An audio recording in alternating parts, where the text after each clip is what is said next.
Alrighty, welcome into Chalk Talk Social. It is Tuesday, January 27th, and Super Bowl LX is officially set between the Patriots and the Seahawks. Man, well, I mean, one AFC Championship game, snooze fest. NFC Championship game, electric factory. Polar opposite games. Before we get into anything, first, I got to shout out my pops. It's his birthday, so happy birthday, pops. I know you're listening, so old man, stay young. So there's that. But man, that's still those couple games. How'd you feel watching those games? What were kind of your takeaways from that? All right. I do want to say this AFC Championship game. Enough's enough. I don't want to watch a game where it's a bunch of snow. We can't really get a good game. We all knew Jarrett Stidham wasn't gonna be anything. I mean, at first drive, everybody thought, "Oh, he might." What was that second drive with the bomb, the Mims? Yeah, and then second drive. It's scripted. The first 3-4 drives is scripted. He's probably been running that all year. They probably been running those plays. I just felt like I wanted to see a game where the weather didn't kind of make a difference. It was like I just didn't want to see that. Once again, Sean Payton and the rest of these just coaches in the NFL scared to take field goals now, which I'm okay with because I'm okay with getting rid of the kicker. But clearly not kicking field goals is the thing now, and field goal kickers are really about to be pushed out. But no, it's an exciting weekend. Listen, I'm not batting 100% Austin, but if people listen to me, they'll get some good shit. I've been saying Seattle since after the loss in week 11 in LA. I said Seattle after they lost to the Rams. I've been saying it. Yeah. People better start listening to me. My takes be on point. So hey, I'm not being honest. I'm telling you now. We're still waiting to see if Mahomes never winning a playoff game with the Chiefs is going to come through for you. That's probably your most out there Skip Bayless type of take, but it's out there. You've had some ones. Yeah, but I'm a little hurt now because EB going back to Kansas City, so I might be done. Eric Bieniemy, he's that disciplinary, like smart guy. You see what he did in Chicago in that running back room, so that's scaring me now. He going back to KC, so I don't know, but we'll see. Hopefully, running back the dynasty recipe is what they're doing. So hold on. Maybe I'm still good for now. Okay. All right. I mean, hey, this is an awesome Super Bowl. There's a ton of storylines. I would highly check, anyone, if they want to check out the newsletter that I put out. I'm going to read a couple things that I threw in the newsletter that I found are going to be really intriguing storylines, at least to take note of for this Super Bowl. So first and foremost, before we get into the top 10 and 10, like we do every single Tuesday, we got to call out some of these, right? It's the first-year coach, Mike Vrabel, versus the second-year coach, Mike McDonald. And that's crazy. Neither of these teams made the playoffs last year is another thing to think about. And it's also the third time that both coaches in the Super Bowl share the first name. And in all three cases, they were all named Mike. That's crazy. So if I have a son, I've landed on it. I'm naming him Mike for the implication. What I really think is interesting about this Super Bowl coming up is you got two defensive head coaches in there. It's going to alter that traditional thinking. I'm an advocate of you need an offensive coach, but it's starting to test that traditional thinking of you need an offensive coach to make it into the Super Bowl. It's also going to start pressing teams with more urgency, even like Cignetti in college getting to where he did with Indiana in 2 years. Well, now you got two NFL coaches in their first 2 years in the Super Bowl. So, these coaches that are 5, 6, 7, 8 years into their teams, I think we're going to start seeing less and less and less and less of that. Like the Mike Tomlins, the Harbaughs, and those guys who are racking up these long tenures with limited success, maybe a playoff winner here and there. But NFL is a what have you done for me lately sport. And if teams are able to are like showing that, hey, we can get to the Super Bowl in a new regime. I mean, the Patriots and the Seahawks have turned around the regime and kind of restarted and are already back in it rapidly. It's going to alter some things. But these are both great franchises with great owners who kind of just stay out the way, let the GMs do their job, let the coaches do their job. We're talking about two high level. So I don't think this is going to be the norm because a lot of these organizations are bums. These fucking owners won't shut the fuck up. They won a medal and everything. Reason I left Dallas, because he just won't be a Robert Kraft or Allen and just say, hey, the guys that we pay to do their job, go do their job. So I doubt it. I guess this is a repeat from 2014 when Tom Brady took him out. So we already know Seattle's going to win this time. It's just the storyline. But hey, as long as they don't pass on the 1 yard line, I think that's good. The line right now is 4.5. I think it's going to be an ass one. Not an ass one, but I think the Seahawks win by 2+ scores. If I'm just being honest, what I've seen this playoffs from both teams. I mean, here's the thing, though. What I think is interesting, this is the first time ever where a first-year coach is playing a second-year coach in the Super Bowl. So we're entering some unknown territories. That alone is going to make for this to be pretty fun. Obviously, Vrabel's been there. And, hey, who would have thought Sam Darnold, first quarterback from that 2018 class, and to make the Super Bowl, and Drake May also out here making a Super Bowl before, like, the likes of Josh Allen, Lamar Jackson, Justin Herbert, Trevor Lawrence. Granted, his defense has kind of carried him all the way there. You know, both guys were 3rd overall picks in the draft. And the thing that pisses me off, I had to mix the Packers into this somehow. The Patriots, and I know Vrabel's calling shots, right, on roster stuff, but the Patriots de facto GM and director of player personnel, Elliott Wolf, he was in the Packers front office. He did not get a GM job. It was kind of around the Ted Thompson era. With Brian Gutekunst's era. You know, they decided to go with Gutekunst. Elliott Wolf leaves and go to the Browns, takes some time off as a consultant, comes back with the Patriots. He turns them around in 2 years, and now they're in the Super Bowl. On the other side, you got John Schneider, the Seahawks GM. He was a part of those front offices with the Packers as another player personnel guy, and he was kind of there towards the end of Thompson or when they brought in Thompson, just a type of era, and he didn't get the GM job. And now here he is. So between Elliott Wolf and John Schneider, both former high-level execs for player personnel in the Packers, they are now combined for more Super Bowl appearances than the Packers have had since Favre took over. Both of them came out of the Packers front office. Both of them got passed up for GM jobs. Y'all need an owner over there and not letting the people run so y'all can bring them in. But listen, Austin, do not be surprised if New England pull an upset now. I'm going to tell you now, I advise anybody to take New England in the points right now. Trust me on this one. Take New England in the points. I do think that Seattle will win straight, but it's going to be closer than people think because Mike Vrabel's been there before. And when you have a coach that's been there, listen, he's going to be well prepared. So don't be surprised that this game is closer than what people think it is. Oh, yeah. And I agree. That team's going to come ready. And, you know, even though Drake May, he becomes the youngest quarterback to make a Super Bowl since Dan Marino, even though that's the case, and he's young and the lack of experience. I mean, Sam Darnold hasn't been there either. So it's not like he's going up against some vet who's been there, had a ton of playoff success in his career type of thing. So, you know, I don't think that's going to really matter too much, even though Drake May, like I said, man, not been exactly impressed. No one really has with his playoffs. I mean, he's done a lot of good work with his legs. He's done better work with his legs than his arm this playoffs. It's been strange to watch, like, him just kind of falling off. But that's why you know he got one. You got one coming. He has one coming now. I'm telling you, that's the best defense in football. Listen. You just seen Stafford light that defense up. They're not as listen. Okay, now I just tell people sometimes you can't always go with. It's a roller coaster sometimes. You go up, you go down. So trust me, that thing gonna go back up again when you're dealing with an NFL guy who was an MVP candidate. So once again, I would not be surprised if he don't light that shit up in the Super Bowl and have the game of his life. I just feel it in the air. Now, like once again, I'm saying Seattle's gonna win, but I think Drake May will have an awesome game. He'll be able to put it together. But yeah. Okay. Back to your weather comment earlier. Are you advocating for domes and no more snow football? Yeah, I think AFC and NFC Championships to be a neutral site too, just like the Super Bowl.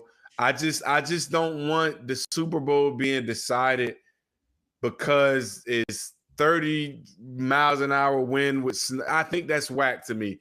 Because that's football, baby. No, Austin, that ain't football. Frozen tundra. That's unfair. That's unfair to the offense. I just think that's unfair to the offense. I don't like it. I think it's also just bad for the viewership.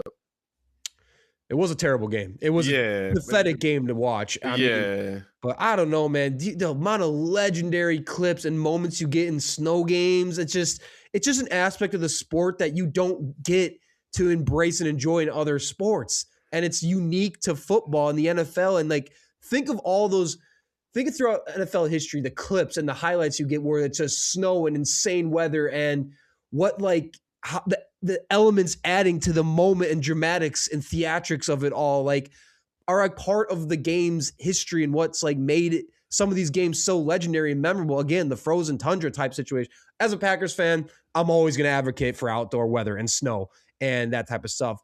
I do hear the argument. I would rather you just get the fuck rid of special teams and kicking like you advocate for before we go to dome only type of football. Yes, dome and nice weather football in the Super Bowl, sure thing. Outside of that, but that's what I'm saying. What's the difference? Listen, regular season you can do it, but why won't they do it for the Super Bowl? If it's real football, the Super Bowl's always nice. It's always nice. But that's what I'm saying. If you go, I think it's unfair if you're going to do it for the AFC Championship or NFC. You might as well just say, hey, listen, one year we're going to put this Super Bowl where it's going to be snowing and bad weather. If it's football, I hate it. I hate it to be decided like that. I think it's kind of, and granted, I still don't think Jarrett Stidham would have beat a New England Patriots team in the dome, but it was just, it was a bad watch for me. I just couldn't. I watched it, but I was kind of irritated. Like, oh, I don't want to see this. Yeah, I hated everything about that. I couldn't keep watching that. But all right, we've rambled about the Super Bowl now. We're going to talk about a little bit more right now and a little bit after. But why don't we get into the top 10 and 10 like we always do on a Tuesday? I'm just going to roll right into it. Number one, like we were talking about, Super Bowl LX is officially set between the Seahawks and the Patriots, with the Seahawks opening as a 4.5-point favorites on FanDuel. This is not an ad read. This Super Bowl of two teams who had a trajectory altering offseason this year is how I'm kind of seeing it, right? On the Patriots side, they bring in Vrabel, huge addition. Adding Milton Williams to the middle of that defense has been a massive. They add Diggs at receiver. They drafted Will Campbell at left tackle. Now, he struggled in the playoffs, no doubt, but they needed him. Without him, that's probably a much uglier. And obviously, they add Travion Henderson in the backfield. Has been an absolute huge plus for them down the stretch. So making those moves was massive. On the Seahawks side, it's even more massive what they did this offseason that's led them to where they are now, right? They bring in Clint Kubiak. What he's done for that offense has been tremendous. They made the gutsy choice to move off Geno and DK in favor of a $100 million bet on Sam Darnold and JSN as his wide receiver one. They also went out and made that signing of DeMarcus Lawrence, which has paid off massively, as well as Jaron Reed, bringing him back to anchor the defense as well. You bring in Cooper Kupp to be wide receiver two. He obviously has a huge NFC Championship game with the big touchdown there. They re-signed Ernest Jones before the year. He goes on to have an all-pro season. And then what do? They draft Nick Emanwari, who's just been one of the best rookies on defense all year long when he's been healthy and just continues to be an insane playmaker. So I love those two kind of, hey, this offseason really changed where these two teams are going type narratives in this one. Like I said, it's the seventh pairing for Super Bowl rematch in history now. The Seahawks and the Patriots. What's next? Number two, I've been calling it. The Seattle Seahawks beat the Rams 31-27, and what an awesome NFC Championship game. I mean, if you loved offense, this was the game you should have been watching. Darnold and Stafford both just was lighting it up. Sam Darnold clearly contacted Ghostbusters. Hey, get him up out of there. Put him inside that little contraption. I can't remember the name of the contraption in that movie or the cartoon. But anywho, Sam Darnold throwing for 346 yards, 3 touchdowns, and I mean some big throws to JSN. Like, how does that guy just be so wide open? I'm just being honest. If you know he's the only guy that they have, my boy Cooper Kupp, who I hate, made a couple big plays too. I just talked about him last week, and he said, I hear you, E. I'm going to make some plays. Also, Matt Stafford just had a game for the ages, 374 yards, 3 touchdowns. I mean, Puka Nacua, Devontae Adams, Kenneth Walker combined 111 yards, 1 touchdown.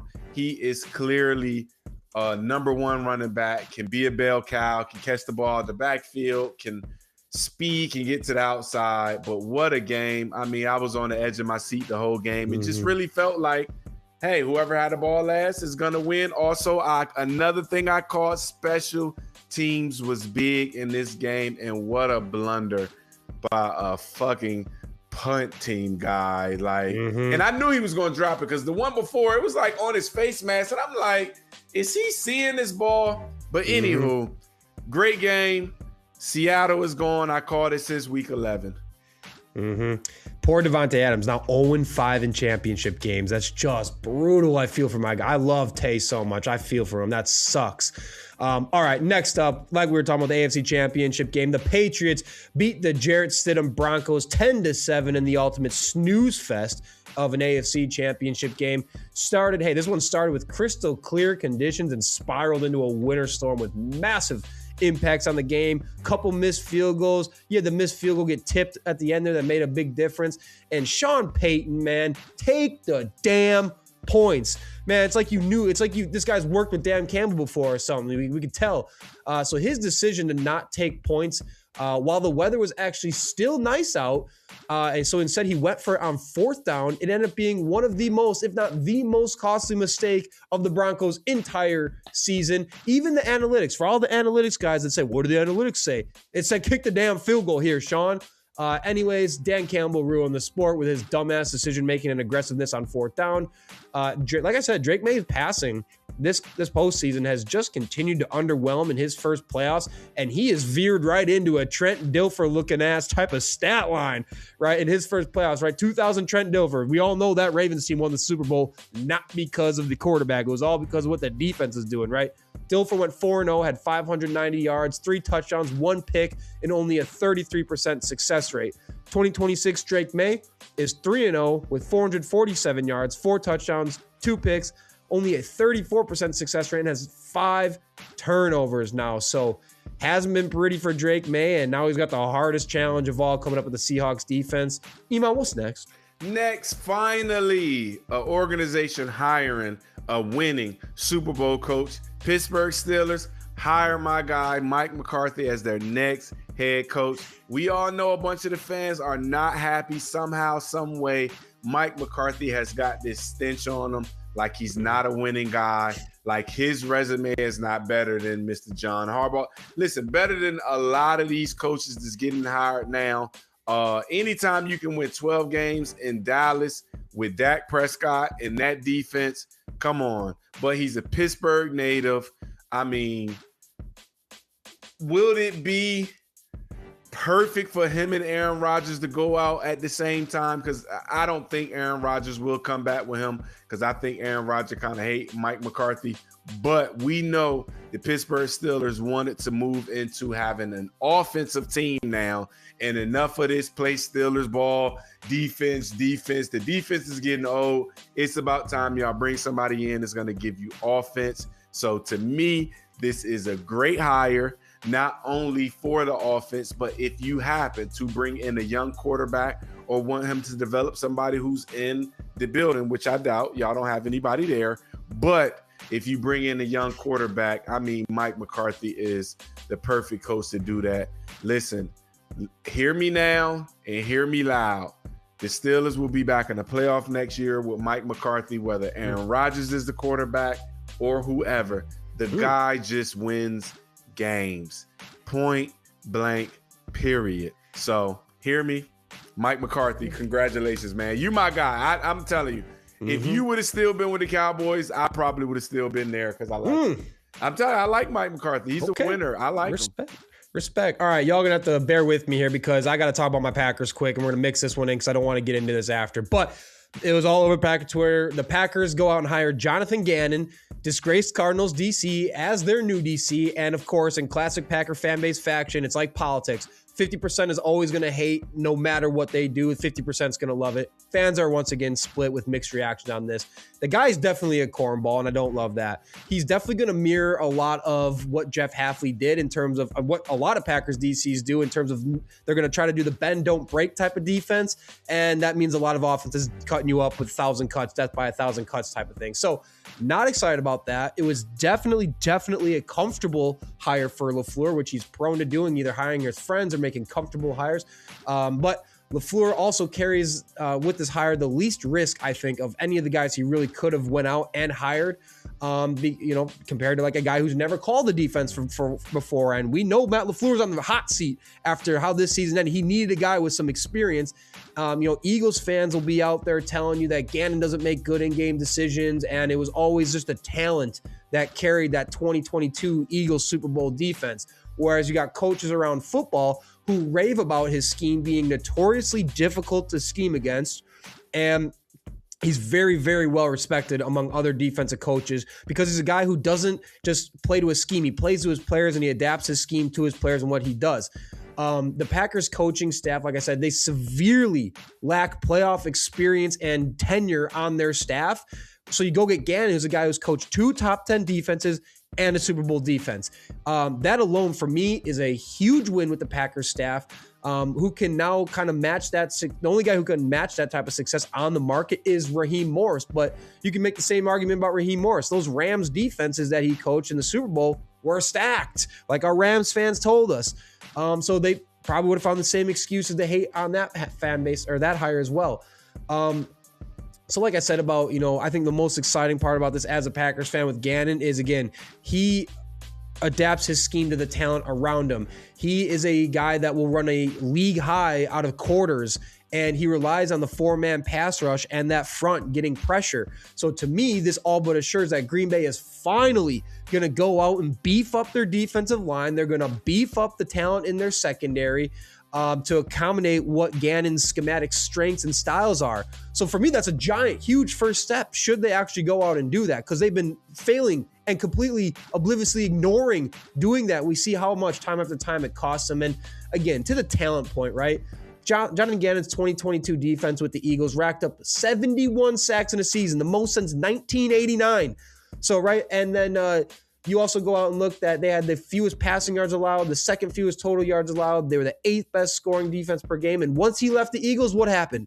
That defense fell off a cliff. They were terrible. They were one of the bottom-ranked defenses in football the moment he left. And then you think about the players under Gannon in Philly who had career years and never got back to that point once Gannon left. Brandon Graham racked up a career-high sacks at the age of 34.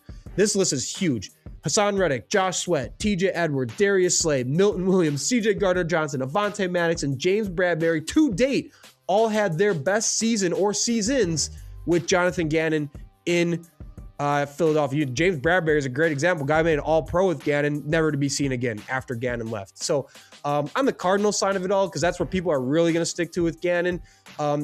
If anyone's trying to deny that the Cardinals have had the worst roster in football or bottom 3 roster in football Gannon's entire tenure there, you're crazy out of your mind. Secondly, Gannon didn't even call the defense there in Arizona, which is a weird thing. They kind of let him run it and manage it as like kind of the CEO coach. So there's a lot of misplaced blame for the Cardinals' failures on defense.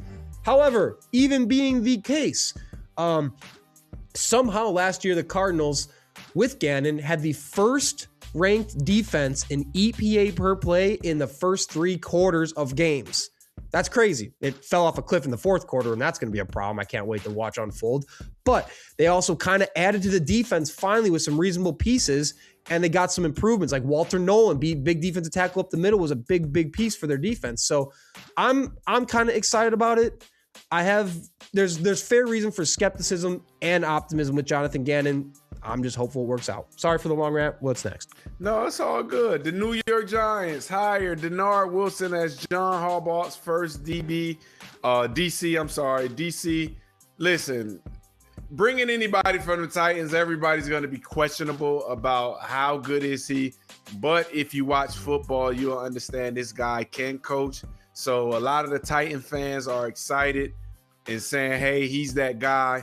Now, one thing I don't like Eagles, Ravens, ex-players you coach come out and say, hey, he's the guy, he's a great leader. Well, when the fuck have we ever heard a player come out and say Matt Eberflus was sorry as hell? People don't do that. So when ex-players come out and rave about him, ex-coaches come out and rave about guys, I'm like, all right, what else are you going to say? Nobody's going to say he's an idiot. He doesn't really know anything.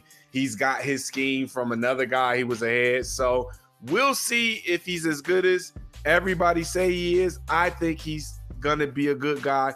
I like DC's who coach the DBs now, because that's one of the hardest position in the NFL right now on defenses, is getting a defensive back crew up to speed with everything. So, I mean, I think he will do good. But once again, guys, can we stop coming out saying, I vouch for him, he's a great leader, he's going to be that guy? Because I never hear y'all say, hey, this guy sucks. He shouldn't coach anywhere. He was the worst coach ever. Because Matt Eberflus is going to get a job somewhere. Let's be clear. He's going to be coaching somewhere next year. And he fucking sucks. The guy sucks. Yeah, nobody wants to hear that. But congratulations to Dennard Wilson. You're going to NYC.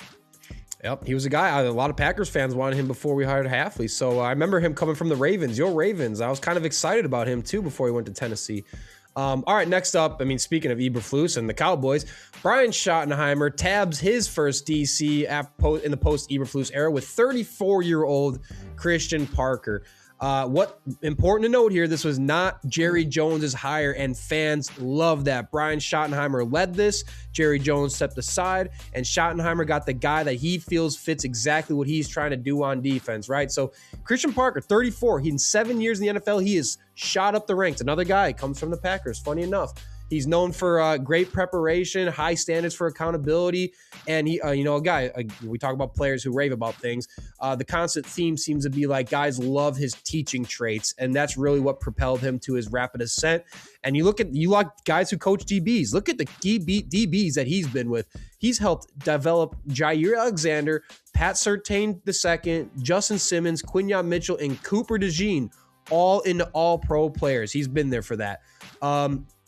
So that's going to be exciting for the Dallas Cowboys fans who desperately need to get their pass defense back on track. And to that, Dallas is likely, with the kind of schemes that Parker's been a part of, being a part of the Vic Fangio tree, they're likely going to move away from more of that common single high safety look that they've ran out the past 5 years and move more to a two high safety look, disguise coverages, and a simplified zone coverage scheme, where a lot of the feedback out of Dallas has been like, these schemes are too much, man. It's confusing as shit.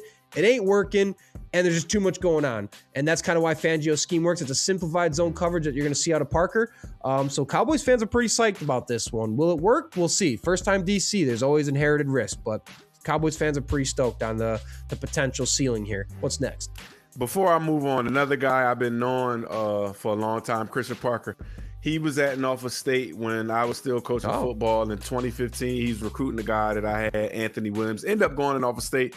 He's from Richmond, Virginia. He's been a young coach around for a long time. He started at Virginia State. Like I said, I knew him because he was recruiting the kid that I was coaching for Norfolk State. And I mean, I've never seen a guy rise so fast in my life. He must have been in them Diddy parties or something, but I mean, salute.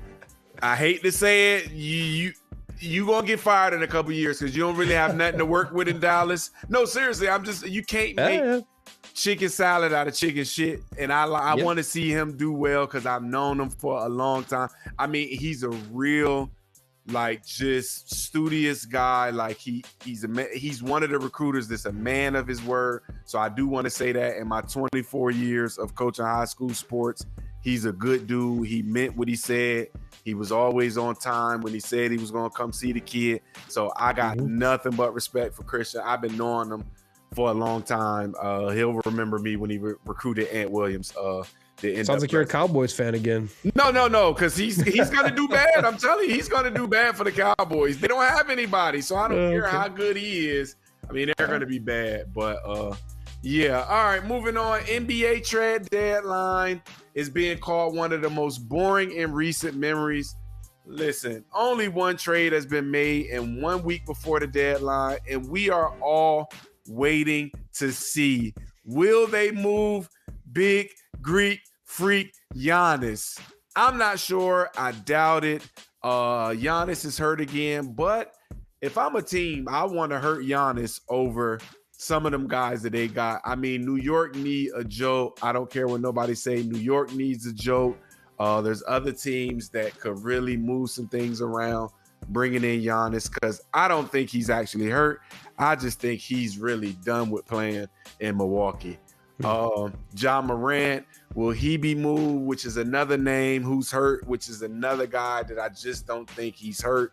I just think he's ready to. I mean, we all know these NBA guys aren't hurt. They just really don't want to be playing in these places anymore. It's like Kawhi Leonard. Kawhi Leonard didn't want to play in San Antonio anymore, so all he was is acting hurt. So they got him up out of there. So, hey, NBA trade deadline, what will we see? Who will we see be moved? Like I say, I want to see Giannis being moved. I think he's just being wasted in Milwaukee right now. He's brought him a championship. Let him move on somewhere where he can win again, because that shit's sad.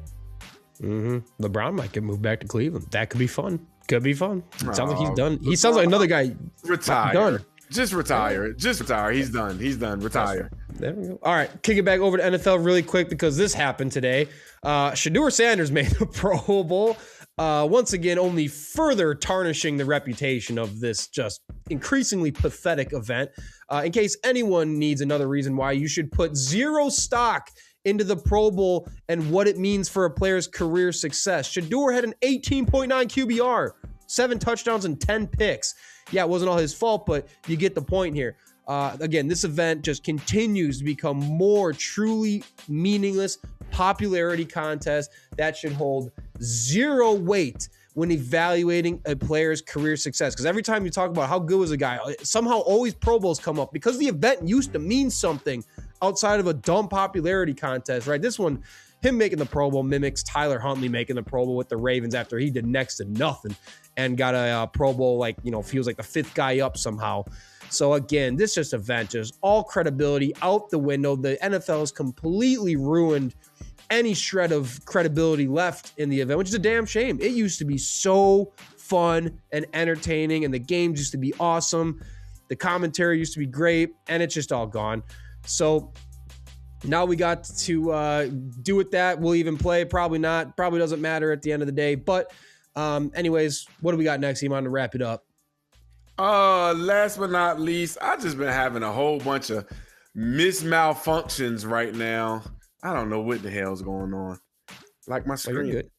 No, my screen's down. I can't see anything. But anywho, I'm still here. Dominique Malunga for the Breeze BC, an unrivaled league. First female to make a dunk in an unrivaled game. She's a 20-year-old second pick of the Seattle Storm in the WNBA. I mean, 6'6", 7'1", wingspan. Ooh. I mean, what a beast of a basketball player. Took a ball off a bounce pass from Rickey Jackson, and I mean, took off lively in the game. One leg dunk. So listen, if we can do more of this in the WNBA, women's basketball, I'm locked in, because once I seen it, I had to go see her play more. And I mean, she's going to be a beast in the WNBA. She reminds me of, like, and just bear with me, not Victor Wembanyama far as skill level, but she's tall, she's long, she can move, she can do a lot. I think she's going to be a big star in the future. Dominique Malunga, first dunk in the rival league basketball for all my women's basketball people who watch it. She's going to be a beast in the WNBA. So yeah, that's number 10. All right, I'm back. What's funny, my screen is back now. Oh, all right. Hey, I've been watching you the whole time. But look, hey, man, if there going to start be some throwdowns in the NBA, we're talking about Jam City in the WNBA. You know, sign me up. We got girls taking off and throwing that. Why don't we just lower the hoops a little bit? What's the problem with that? I think everyone would benefit from more throwdowns in the WNBA. We all like monster jams.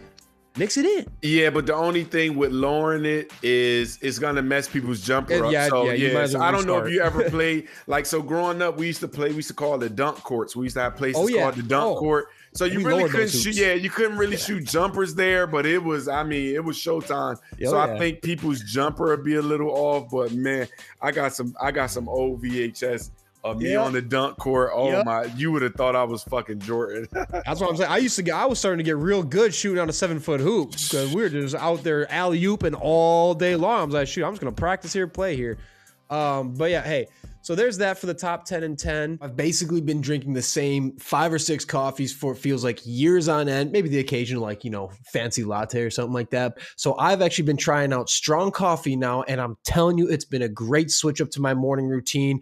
You even get their vanilla latte. Tastes great, and you're starting your morning cup of joe with that 15 grams of protein. Like, I don't know what's better than that. No blender, no cleanup, just water, and you're going, baby. I take my coffee very seriously. If I even go 3/4 of the day without coffee, I'm getting that wicked caffeine headache. So again, smooth stuff. It tastes great, and I love the nootropic aspect to it as well. I just prefer that cleaner, more natural energy boost in the morning to lock in. So that's how I stumbled upon their black blend with the nootropics, because like I said, it's got everything I mentioned before. And my favorite part about it is no sugar. That's huge for your mornings. You don't need sugar in the morning. So if you're trying to get a little more out of your morning brew and you want to feel better about it, grab strong coffee. Use code ChalkTalkSocial for 20% off. It's been so easy to mix it into my morning. I mean, you do literally have to mix it. So worth it. All right, so obviously we had been doing a lot of talking about the Super Bowl, and before we get too deep into anything else and move on to other things, like, I gotta shout out this guy, Sam Darnold. He becomes the first quarterback ever to win 14 regular games and reach the Super Bowl in his first year with a team. Almost did it with the Vikings too. And then they ran his ass out of town. And like I said, of all people out of that 2018 draft class, when you got Baker Mayfield, Josh Allen, Lamar Jackson, that Sam Darnold is the first one to make the Super Bowl. I mean, what an inspiring rise for him to just keep punching through it, right? He was run out of Minnesota after the 14-win season. He was traded from the Jets after all that turmoil and chaos. The Panthers decided to let him walk after a stint there. He was the backup with the 49ers then. And then not only is this like insane career arc for him from that point to this point, but we talk about Sam Darnold seeing ghosts. Well, god dang it, in the biggest, brightest moment of his career, he destroyed all narratives about Sam Darnold seeing ghosts, right? He puts up the 346 yards, the 3 tutties, no picks, 127 passer rating, and becomes the first quarterback with 3 passing touchdowns under pressure since the stats started getting recorded in 2011 in a playoff game. So and did it in the home field in front of all the 12s in Seattle. Just a hell of a performance, man, for Sam Darnold. You got to be happy for the guy after all he's been through in his career, man. I mean, so, we all like sports. We love sports. But these are the stories that, when you coach kids or you just been a part of sports, you just love, because people were calling Sam Darnold a bust. They were really calling him a bust. New York, he's bad. He can't do it. So, no, I'm not a Seattle fan or anything. By no means Sam Darnold was on my list of being a great quarterback, but like you said, just what a story of a guy who just wasn't listening to the noise, just kept his head down, kept working, kept getting better. I mean, Minnesota, are y'all not looking foolish right now? Brutal. I mean, because their team is kind of similar. A good defense, 2 good receivers, decent running game. I mean, you let this guy walk out of the building. I mean, and I still think J.J. McCarthy is going to be a good quarterback. But will he make a Super Bowl? I don't know. But, yes, this story for Sam Darnold is, like, legit. I mean, he went to Carolina, didn't play. San Fran, if Kyle Shanahan just raves about you, you got to know you can do something. But, man, and he's just, like, cool, too. He's, like, one of those just cool guys. Because I was watching his speech, he was like, listen, man, I wasn't listening to them people. I just came to work, got the job done. I mean, yeah, what a story, man. What a story. If I'm a Jets fan, man, if Sam Darnold beats the Patriots and is the reason the Patriots don't win the Super Bowl, and I'm a Jets fan, I'm saying that pick was worth it. That was worth the number 3. That's like the Jets winning the Super Bowl damn near.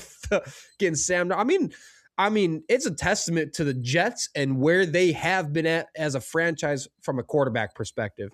Clearly, we can't sit here and say Sam Darnold, he wasn't great, but like, look at every quarterback and that team and everything that's gone on since he's left. It hasn't got better. No quarterbacks having success there.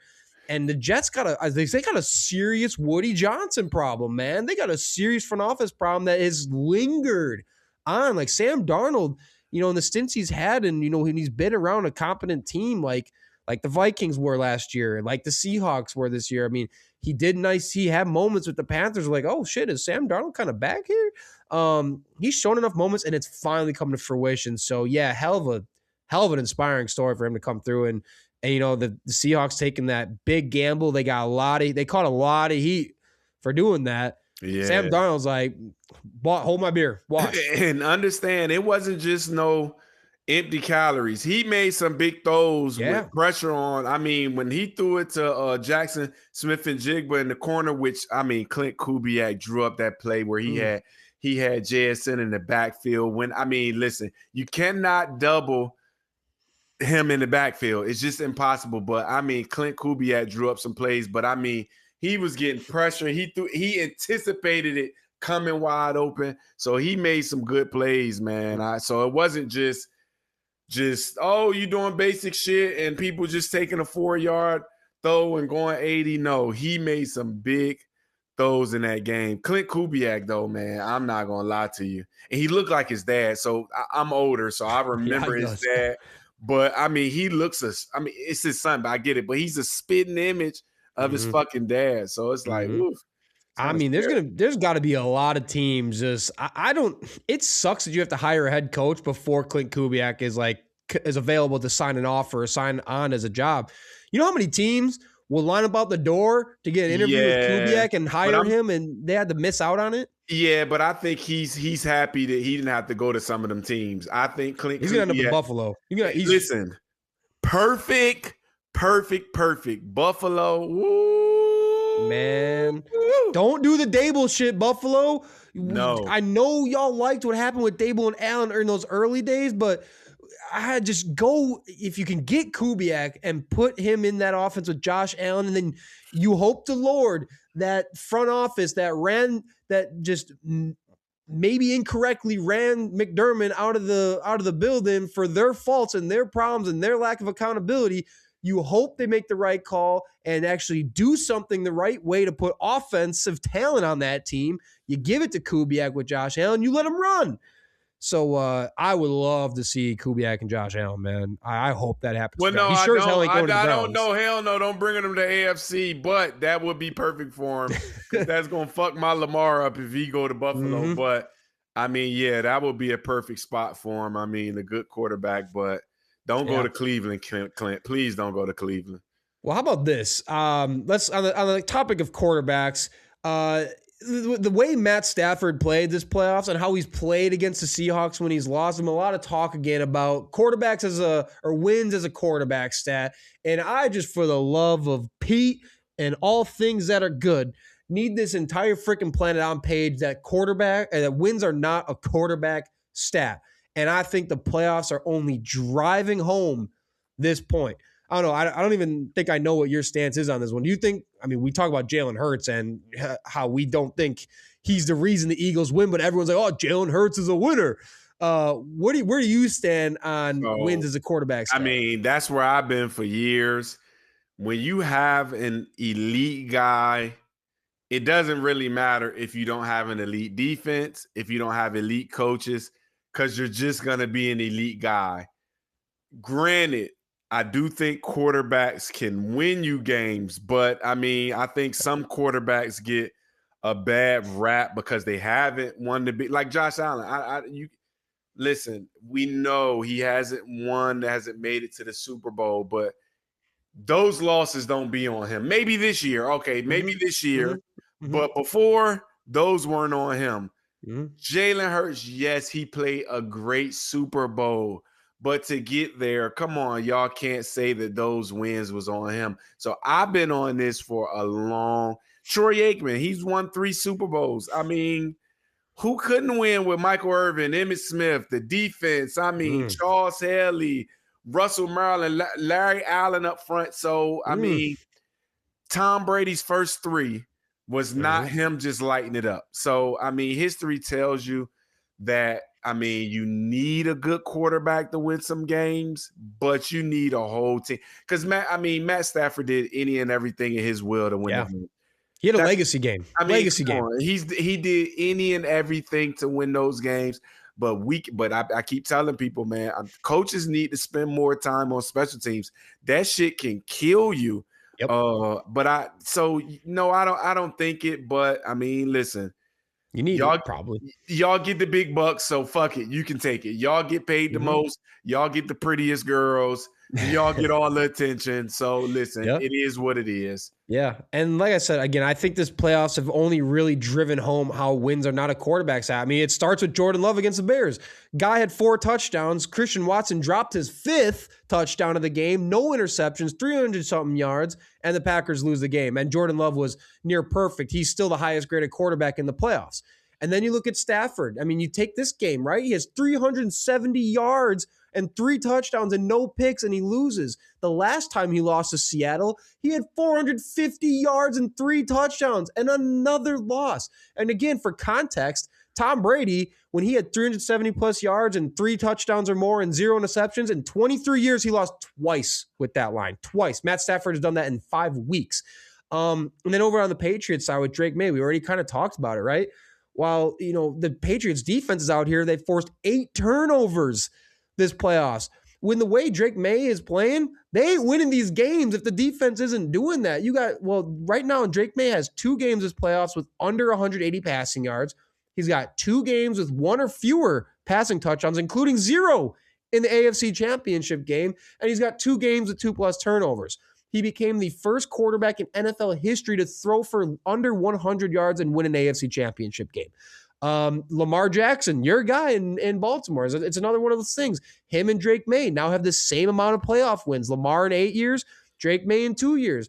Drake May's already got more playoff wins than Dak. And both Dak and Lamar got better numbers across the board pretty much in most games than Drake May has done in this entire playoffs. No, it was Dak's fault when the Dallas was losing, though. Dak did have some of those was his fault. I said for the most part. I did say for the most part because Drake May's playoff line has been abysmal. His rushing stat line has been his best part of his playoffs so far. And then, of course, the Jalen Hurts debate. We don't have to get too much. We all feel the same way. Trent Dilfer has a Super Bowl. Like that too. Thank you. Brad Johnson has a Super Bowl. So it's like, that's fair. Brad Johnson and the Brad Johnson was at the Buccaneers year with that defense with Warren Sapp, Brooks, some dogs. And look at this. It's the defenses are dominating this playoffs. You got 2 defensive head coaches in the Super Bowl. You got 2 of the best defenses all playoffs right now going to go at it in the Super Bowl. The AFC Championship was 4 of the best defenses all year long in the AFC and NFC Championship game. And so, I mean, while Darnold's playing his ass off, Stafford's playing his ass off, some of these guys ain't winning because its defense has been really, really prevailing this whole playoffs for the most part. So yeah, I really hope this playoff just totally shuts up anybody on the quarterbacks are win stat train. If you're still on that train, I feel sorry for you. That train is going into a dark, dark abyss. You are lost forever. You're lost forever. And I'm sorry. And if you don't have an elite coach with an elite defense, you might need one. But I mean, look at Aaron Rodgers. How many Super Bowls is Aaron Rodgers win? We're talking about the greatest arm talent ever. And the guy only made it to 1 Super Bowl. You know why? His defenses were dog shit most of his tenure in Green Bay. Most of his tenure. Which is crazy because, I mean, he won MVP so many times. Incredible. But I do want to give a shot to Sean McVay too, but he called a game too, boy. If you love offensive scheming, when I tell you Clint Kubiak and Sean McVay was dialing that shit up, so I want to give him a shout out too. I just love his energy at the podium after games too. I don't know if he's Italian or not, but he sounds like fucking Italian at his podium. I love that guy. He's a guy that I would love to play for, so I want to send a shout to him. I mean, what a hire when they hired him, but I mean, he's an offensive guy. He can draw up some plays. I'm telling you, he's making Puka look better than what he is.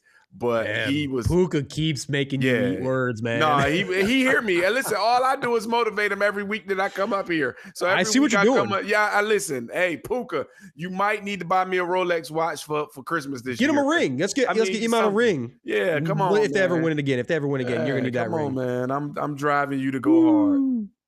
All right. So I had to get that one off my chest. But let's get back into our little series we're doing as the offseason's coming up and is here for a lot of teams with the biggest team needs for every team. This week, we're going to kick it over the AFC North. And Iman, I'll let you start, but the Baltimore Ravens' biggest need this offseason is what? I hate to say it, man. We need a whole new defense. I'm not gonna lie to you. People act like our defense is where it's at. Roquan Smith is getting older. I think we need another leader in the middle. A couple more DBs. Marlon Humphrey, he does a little bit too much talking, not enough covering for me. I mean, Cal Hamilton is our bright spot in the defensive back area, but he needs some help. So I think we should start on the defensive side with some D-backs and a few linebackers. We do. I mean, I've been saying this from day one. We got to give Lamar a real number one receiver. And that, yes, he needs one right now. I mean, Zay Flowers, I love you, my brother. You're a good guy in the community. You're at the sporting games every Friday. I have nothing but glaring things to say about you, Zay Flowers. You're just not a number one. I mean, I just got to be honest about the guy, and I love him because I'm telling you, he does a lot in the city. He does a lot in the community. I mean, literally, he's a good dude for this area. But yeah, we need another number one. Yeah. And will we find him in the draft? I don't know. I think we should go get a vet for Lamar, but those are the things we just need. And we could always use one more lineman. Everybody could use a lineman. Oh, yeah. Yeah, 100%. And I am right there with you that the Ravens have to go find themselves a true wide receiver one. Zay Flowers is a nice player. This team is not going to elevate and get to the next step if they, again, decide to roll out Zay Flowers as wide receiver one, an aging D-Hop as their second option who barely gets targets anyways. And Rashad Bateman, man, I'm sorry. I kind of want him Green Bay when he was getting drafted. I'm very happy the Packers didn't draft him. He ain't it, man. And if this team can't take a step forward offensively with Lamar next year, the narratives are going to be brutal. That next offseason and all the talk is going to be brutal. The Ravens fan base and that organization in general is going to be in a bad spot if they can't get back to, serious Super Bowl contender, like in the AFC Championship game. And the reason I'm going wide receiver one over the defensive needs for the Ravens is because bringing Jesse Minter in alone is going to be a huge upgrade for that defense. I think you're going to see Kyle Hamilton take the next step in his development. Jesse Minter knows how to get a lot out of underperforming guys or, just like not hire, prioritize premium talent. So in that sense, I think you did already kind of seal an upgrade to the defense. You still got to get DBs in there. You still got to make moves. Absolutely. You got to get a pass rusher. You got to get some edge guys. You got to figure out something in that front a little bit more. So I agree on that point. But to go and get a huge upgrade on the offense to get back on track. So again, I think if you're just going to be really in a bad spot, if you have to rely on all these dump offs to Zay Flowers and let him use his legs to go make plays. And, if you're in an offense with a bunch of receivers who can't get open, well, now you're going to be ending up back in the spot of limiting Lamar and his game and what he can do. And you're forcing yourselves into a box from an offensive game plan perspective when you don't got receivers who can get open. And your best guy is tiny little Zay Flowers, who is more effectively used as a guy within 5 yards for the most part. He has a lot of downfield wins, but it don't give us no options in the red zone. And when the red zone come, we need a Devontae Adams where we need a big guy that we can make this game easier for Lamar. And I'm going to tell you, one of my old coaches, Jim Flowers, one of the great Jim Flowers, I'm telling you, Austin, you cannot make chicken salad out of chicken shit. Jesse Minter needs some DBs because I don't care how good his scheme is. Marlon Humphreys, I don't mind talking shit about him. You stink. You not in the community. Yeah, you not in the community. You stink. I don't want him there. We need some DBs. He fucking sucks. That stinks, man. I remember meeting Marlon Humphrey at the NFL Combine when he was coming out. And he was like he was literally 18 at the time. He was like young at the Combine when he came out too. He used to be good though. That's what I'm saying. What happened? Where'd the fall off happen, man? Like he was a dog coming out, and he had some nice seasons. But all right, let's eating chicken boxes in Baltimore. But yeah, go ahead. Yeah, while he's podcasting. Yeah, I mean, so let's go over to the Steelers and their biggest need this offseason. Wide receiver for me is a close second, but none of it matters if you don't got a quarterback. The Steelers got to figure out quarterback one. Maybe Will Howard is going to be fine after sitting behind Rodgers for a year. And again, I kind of like, again, with bringing McCarthy into, maybe Rodgers helped him out. And now McCarthy, the best QB developer coach on the market, comes in and maybe helps him take that next step in his development. Maybe it's a McCarthy Rodgers reunion, which I know Steelers fans aren't exactly jazzed about. But whatever they do at quarterback this offseason, they better lean all the way the hell in and not enter next season with like this iffy, weird quarterback situation. If it's going to be Will Howard, then you better lean in. And I think at least you got Mike McCarthy there, who is a known quarterback guru and developer. He's already been under Rodgers, so he's going to not like change things up. He's going to start learning a lot of the things he's already known, and he's just going to get more tutelage doing so. So either way, they got to have their future at quarterback ready next season, even if it's bringing Rodgers back and you went and drafted another guy that you think is going to be the future, or if it's Will Howard. If it's not Rodgers or Howard, go take a calculated risk in free agency or make a trade like the Seahawks did with Sam Darnold. The Steelers have $46 million projected salary cap next season from Spot Track. And again, like, if you take a calculator, the Seahawks took a calculated risk. Sam Darnold was not great for 7 years of his career. He had one good season in his whole career, one complete season in his career before the Seahawks, we're taking the gamble. We feel it's the right calculated risk. I don't know if that option is going to be out there for the Steelers. Maybe they think it's Malik Willis type of thing. Maybe they pull off a stunt and go trade for an obvious quarterback upgrade, but they just got to lean all the way, whatever it is, and let Mike McCarthy do his thing. Right. So that's kind of where I'm at. Nothing else matters if you don't fix the quarterback. They do need another receiver, though. Yeah. I like Calvin Austin coming back from injury next year. So I think they can kind of sit on a receiver. They have an aging defense, though. I mean, as much as people think that the Steelers, been all about the Steelers defense, they're aging. They're getting old. Hayward up front. I hate to see it. Watt is just getting older, so he can't stay on the field as much. Jalen Ramsey is not the Jalen Ramsey of so I do think they got to fill a few holes on defense. And as we seeing, listen, man, defense, the young guys, these hybrid guys, young defenses are winning these championships. So I think they got to get the defensive side done. Will Howard is not it. I'm gonna tell you right now, Austin. With Will Howard is never the answer. He's never gonna be the answer with anybody. I think Aaron Rodgers got another year in him, though. I think he enjoyed Pittsburgh. Steelers fans are gonna be so pissed if they run to Aaron Rodgers and McCarthy. They're gonna hate that. He didn't look that bad this year, though. No. I think Calvin Austin staying healthy. Big Mount Washington staying healthy. Some of them tight ends staying healthy. He got two good running backs game well. So I think they have an offense to come back, but they got to get that aging defense a little better, get younger on that side. And, I mean, it's some stud linebackers coming out. The guy from Texas Tech, the guy from Indiana. I mean, it's some stud guys coming out. Yeah. I mean, that's what I'm saying. It's some studs on the defensive side coming in the draft this year. So I could see Jacob. You were talking about Jacob Rodriguez there. Stud. Yeah, I could see him in Pitt. I could see that working. Stud. So they love their linebackers. That's linebacker NFL. So I think they should address that. But I like Rodgers for one more year with the Steelers. It'll be a hell of a reunion. And here's the other thing, I got to wrap it up on McCarthy. While fans are bitching about it, yeah, he's going to have game management problems, and it's going to piss you off.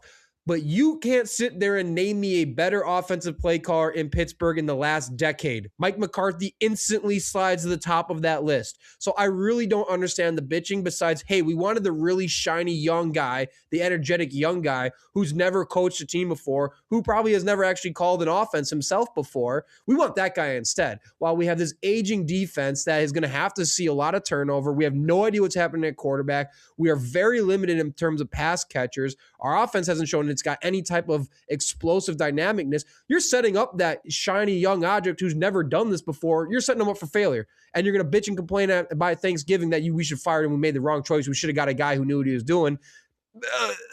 So again, McCarthy's a bridge guy here. This is not your future. This is a bridge. Everybody know that. Everybody. Yeah, so I don't get what the problem is. Like, he's going to have you stable enough to – it is kind of running back a lot of the same Tomlin stuff in the sense that you're probably going to barely scrap into the playoffs, barely at best. I mean, just given where the roster is at this point too, and the fact that they're probably going to have some turnover on that defense. But it's stability. Steelers are huge on stability. They're probably going to finish second in that division next year and probably end up in a wild card spot with maybe they go and get a win. So, yeah, man, I think it's way too much hate from the Steelers fan base. A lot of those guys, and this is coming from a Packers fan where I wanted McCarthy so gone by the time he was done there, and everyone did. He reinvented himself in Dallas. The only reason Dallas ever sucked is Jerry Jones was toxic as all hell, trying to run everything in the dirt. And then those 2 years where they didn't win, 12 wins, right? 3 straight years, a 12-win season under McCarthy. We're complaining about that. The other 2 years, those teams were injured. You could attest to it. Dak wasn't upright, yeah. Yeah, exactly. All right, let's go over to the Bengals. And, yeah, I mean, shoot, let's just keep it on defense. The Bengals you pick the position on defense, the Bengals got to get it right, man. I mean, anybody, can you find me the last Bengals defense that was elite? I don't think it exists. I genuinely don't. And it's only going downhill, it seems like. Maybe with Boomer Esiason in them. Oh, and Icky Woods, maybe. The Icky Shuffle. Yeah, that's because, I mean, I'm with you. Like, come on now. Y'all got it. And I get it. You got one of the greatest quarterbacks in the league right now, so you wanted to make sure he had weapons. But come on, like, y'all can't just keep throwing that out there. And I don't think it's just a schematic thing. I think it's you just don't have it. Anytime Awuzie is on your team, which he was, no, he's not there anymore, but he was there. He's actually in Baltimore now. But anytime you bring in guys like that, he's been a bum everywhere since Purdue. He's been a bum. So, but yeah, I'm with you. I mean, your point is that, like, they don't have any playmakers on defense, and they don't have a passer. The Trey Hendrickson era of his dominance, that's over. He's likely gone this offseason, even if he's not.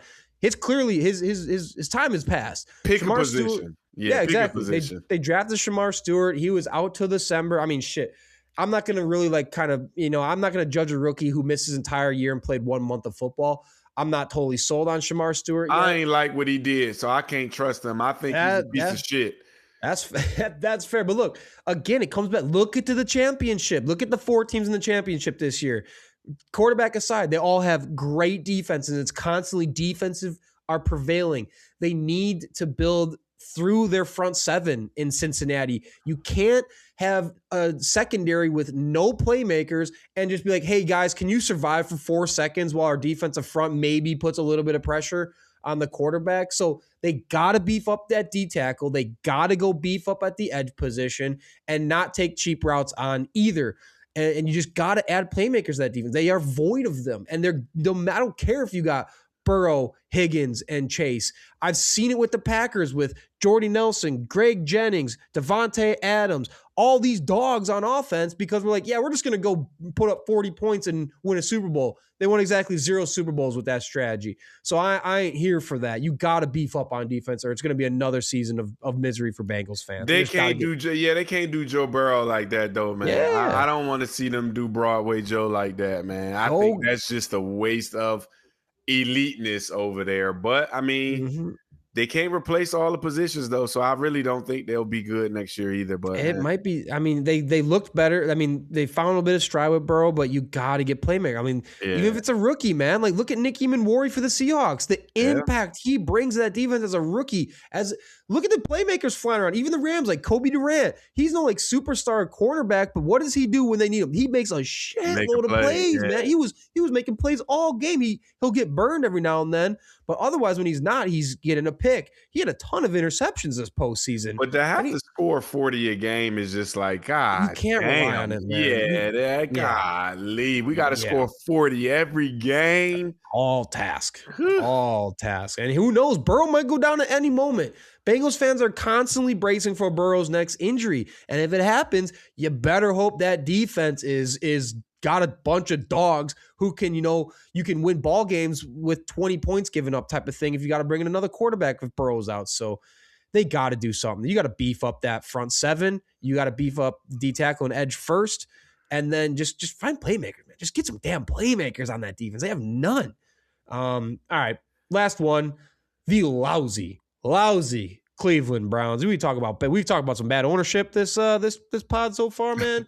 Man, you want to talk about bad ownership? I mean, we could talk about the Browns' biggest need. This is assuming they. I was gonna say this is assuming they even hire a head coach. I mean, they got to figure no one is interviewing there. They're gonna end up probably having to hire Schwartz as their next head coach because no one's taking an interview, no one's accepting a job there. So I mean, I don't even think this is going to matter until they clean out their ownership, their front office. Haslam's got to go. He's an absolute. Everything up top is terrible. But assuming they find a head coach, assuming the front office and ownership doesn't sabotage everything, the Browns got to go get themselves a wide receiver one. You got the running back in Quinshaw Junkins. That he looks certified dog. You got the tight end in Harold Fannin, dog. Say it's easy to say go upgrade quarterback from Shedeur. And, I think they absolutely need to add quarterback competition in camp. Whoever they bring, someone's got to earn that job. Make Shedeur earn it if you really think he's the guy. But if you go in the next year with Jerry Jeudy and Cedric Tillman as wide receiver 1 and 2, again, it don't matter who QB1 is. You're going to suck. You're going to have a bunch of dudes. I mean, Jerry Jeudy's, he's got the drops problem. And then you got dudes who just don't consistently get open or win enough. You got to go get like a Carnell Tate, Jordan Tyson, Mekhi Lemon in the draft. Maybe you go out and find a vet. You got to upgrade wide receiver 1 in Cleveland. That's who I got as their biggest need. Yeah, with Njoku coming back, that'll add more with Fannin Jr. He's had drop problems in the past too, so he's not going to be the answer, but I'm with you. I mean, they got to get somebody in there. I mean, and what a crock of shit, too. I didn't speak on it, but what a crock of shit. Shedeur playing in the Pro Bowl. Come on. The NFL got to just get rid of the Pro Bowl, man. Mm-hmm. But, yeah, have you ever seen an organization where people don't want to coach them? Now, I'm being honest. Bad. I've been watching football a long – an NFL coaching job is the pinnacle of coaching. Like, that's where everybody want to get to, the big money. You've made it. People are saying, no, I'm okay with that. That's bad. I mean, that's bad. And I hate to see it, but I mean, shit. This is the lowest I've never seen this. It's the Jets. I mean, at least in the Jets, people want to go in. Yeah, people want to go to New York. Yeah, at least they're turning down a DC job. In Cleveland, you got guys turning down a head coaching job. This is insane. This is bad. So hopefully they get that right. That might be their biggest need is a head coach. They might go lame duck head coach, but yeah, you got to get a wide receiver. You got to get a wide receiver. For sure. And it's a bunch of them in this draft too, man. Oh yeah, I mean, they're a nice draft. I mean, receivers all over. I mean, and Carnell Tate was right up the street. So just go get him. He was right up the street.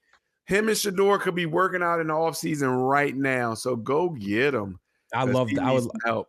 Yep. If they get any of those first 3 receivers, I think it's a big win.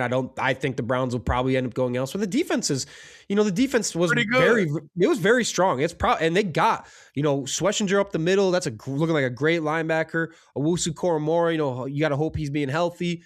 Obviously you got Myles Garrett. They got He-Man. You got Denzel. They got He-Man. Yep. You got Denzel Ward. Yep, yeah, you got certified dudes on defense. So I think, and assuming Jim Schwartz is not going anywhere, so you're going to have stability on defense. You got to get right on offense in the worst freaking way possible, man. All right. You think the head coach may keep Jim Schwartz? You got it. No one's going to take that DC. Who's going to take the DC job? No one. If you can't get a head coach, you sure as hell ain't getting a DC. Yeah, that part. And Jim Schwartz he's not going anywhere. I mean, no one's trying to steal him out of Cleveland at this point. And like our Browns fan, somebody came on, he seems like the most likely candidate at this point, mostly because no one wants to take an interview. No one wants to take Grant Udinski, the 30-year-old phenom climbing through the coaching ranks, said, no, I'm good. I'm going to go back to Jacksonville as a OC that doesn't call plays for a pay bump rather than take my first head coaching job, which is definitely smart. Again, it's another proof of these young guys. They know I don't want to go into a situation that's instantly going to set up my start of my head coach never get a job again and never get a job again. Bingo. So, same with the Steelers. It's going to be a tough situation with some of these spots. All right, let's wrap up the episode. Another new little theme we're going to get through with all the divisions this year, this offseason, is each team's offensive X factor for the 2026 season. And we're going to start in the NFC East with Iman's former Cowboys. I'm taking their biggest X factor is the fact that they got 2 wide receiver ones on that team. Bringing in George Pickens next to CeeDee Lamb, not only does it give you flexibility in terms of, maybe you keep one and make a huge trade with the other type of thing. I don't know.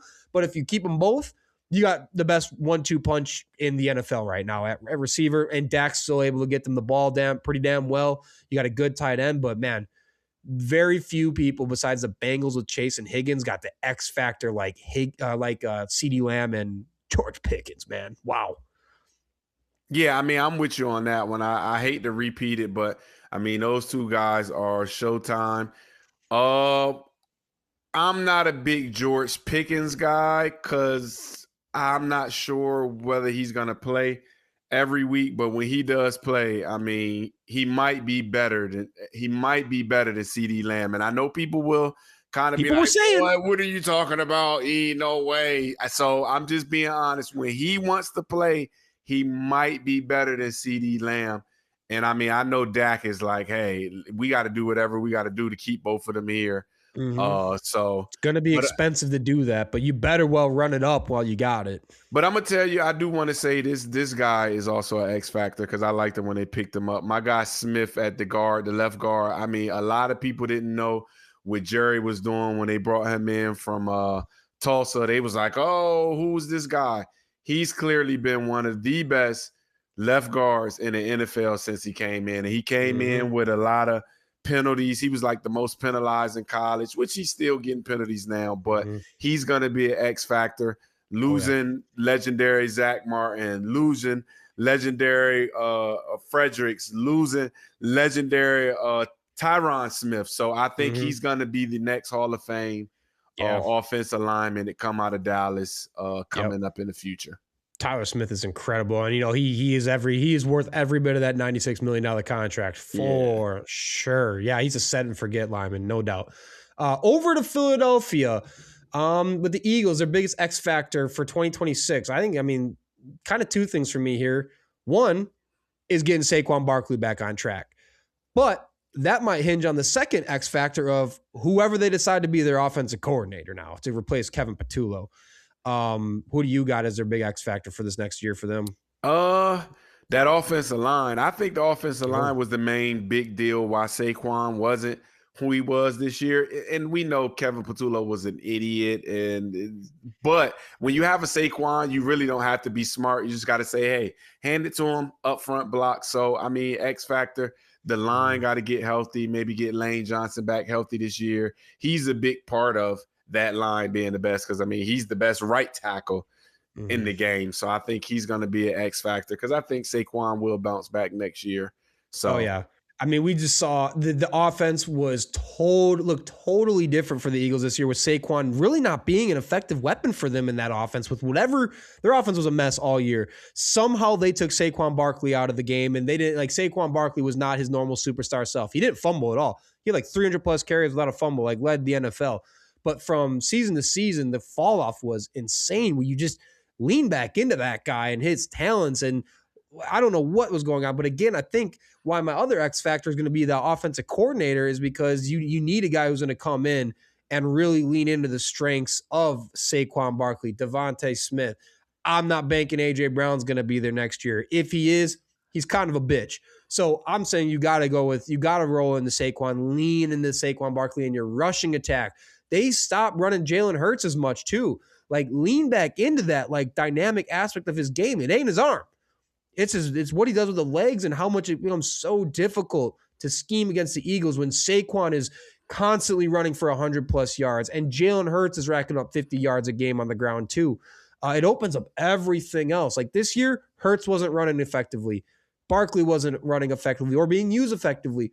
The pass game was entirely a non-factor for first halves or the second half. At least one half of every game, their pass game was dust. But I think you made a good point about the offensive line too, and they definitely got to get that right for the future there. All right, AJ Brown would be a good addition for Cleveland. Cleveland should go get AJ Brown.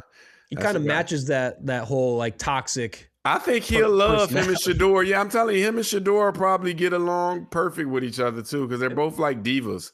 Yeah, no, big time. Yeah, I'm not a big fan of diva wide receivers. All right, over to Washington Commanders. Who do you got as the big X factor for them in 2026? I mean, JD got to get back right. I know a lot of people talking about Deebo Samuels, but I think he's at the end of his career. He doesn't really have much left. I think JD and McLaurin got to kind of get back on that path they was his first year, but I think JD just got to get healthy. And at that point, if he get healthy, I don't really care who they got. He's going to be the difference maker on that team where, listen, just line up and let me go to work. But outside of JD, just getting McLaurin back to playing Pro Bowl football. But, yeah, Deebo Samuels, it's a wrap for him. He's at the end of his career. Yeah, I'm not even sure if they're going to bring him back. He's set to hit the open market this offseason. He's coming off his second highest catch total ever, but he's also was by far his lowest yards per catch of his career. So he had 72 catches for 727 yards. So if they bring, it's bad.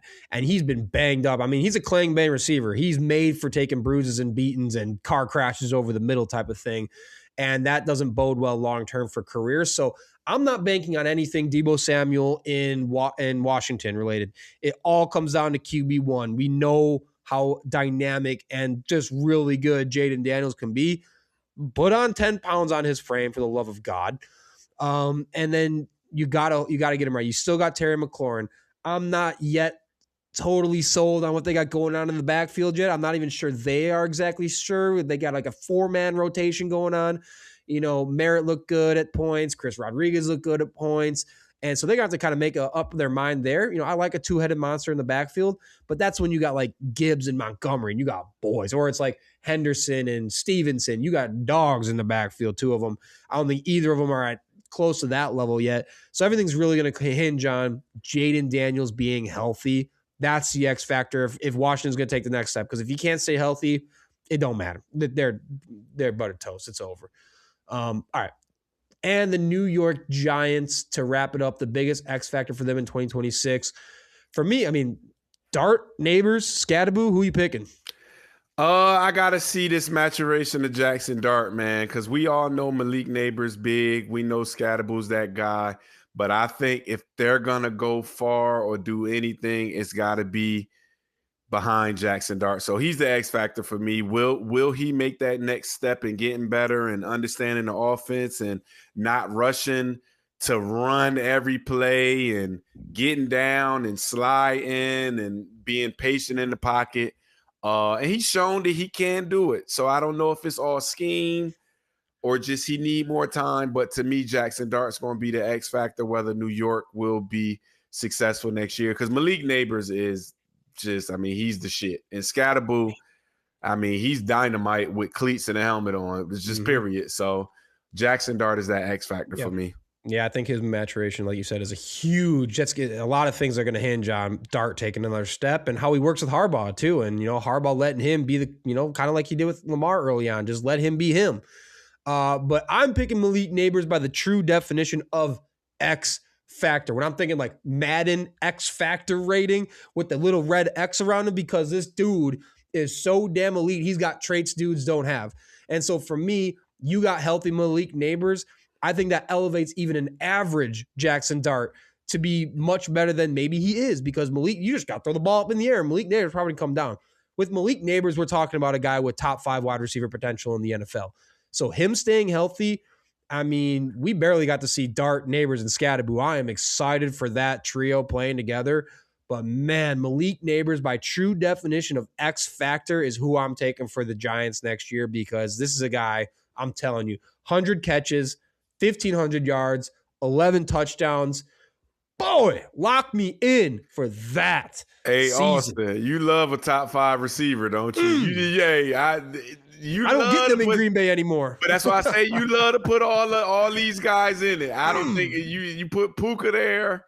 Now you put Malik Neighbors there. Like, man, I don't even know how we're still having the conversation about leaving Puka out. I'm telling you, though, every time you bring in these guys who's not Malik Neighbors is good. He's not top 5. He's got no. He don't have that potential, Austin. No? Not what yet. What have you seen Not from Neighbors yet. that said, I don't see him elevating to become a top 5 receiver?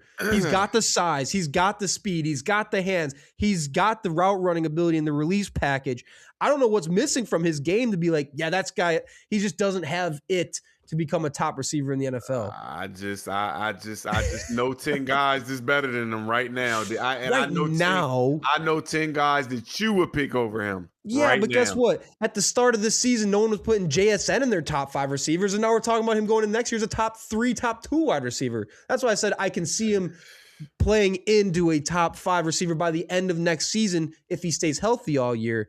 That's where I'm at with it. I just don't know what's missing from his game or his physical prowess out there. Hey, potential get coaches fired, Austin. That's true. You also pay guys a lot of money for future potential and production, though. Yeah. Also gets guys fired when they make. I'm just saying, you love to put somebody in that top 5. I ain't gonna lie to you. You love to put a receiver in that top 5. I do, but I mean, they drafted him to be that. He was coming out of college with. That was what everyone saw him out of college is that's the ceiling for Malik Neighbors. For sure. And if he reaches that this season for the Giants this next year, oh man, that offense is going to hit a new echelon, a new level if he does hit that and ascends to that. So I could be wrong. He might not. I just have struggled to see. He's good. No, he's good. He's just not top 5 yet. He's not even top 10 yet. So it's all good. I would trade everything I have to get him in Green Bay, but that's no way. You would not trade Christian Watson. No, you wouldn't. Come on, Austin. I would trade Christian Watson from Malik Neighbors in a heartbeat. Are you serious? Yeah. I don't like them small guys, man. Small guys. I like big receivers, strong hand guys. Especially we talking about in Green Bay. You need a big, strong hand guy. No way you would. Come on, Austin. Come on, bro. How Malik Neighbors is 6 foot 200 pounds. He ain't small. He's bigger than JSN. So I mean. He's also a diva too. Now you said you don't like divas. Go do your research on Malik Neighbors being a fucking diva. He's a diva when it comes to that receiver position. And your boy Brian Thomas had a better rookie year than he did. So let's be clear. Everybody pushed him and saying he was the guy, but his teammate had a better year in the NFL. I'm just saying he's a diva guy. I know. Yeah. The other thing about Neighbors is after the catch is just incredible. He's electric. He's electric. Just an electric factory, man. I can't see him coming back and playing a full season and finishing with anything less than 100 catches, 1,500 yards, and 11 touchdowns. I just can't see a world where he has less than that unless he misses multiple games. He's going to get force-fed the ball. He catches everything. He makes insane catches. He's a factory of madness when he's got the ball in his hands. And I love Christian Watson, but it's like Joe Burrow. I'm embracing for the next Christian Watson injury every single play. Like we all are. And I love Watson. I think he is super underrated.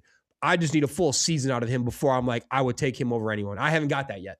Haven't got it. It's been time too, man. It's been time with him. It's every year. Give me one full season of Christian Watson before I make that judgment call. All right, we're done. Okay. We're done. We're done there. All right. Until next time on Friday, we will see you then. I don't even know if there's any sports on to watch. I guess have fun watching college basketball this week. Maybe some NBA. Maybe something happens at the trade deadline. But until then on Friday, we'll see you. Peace out.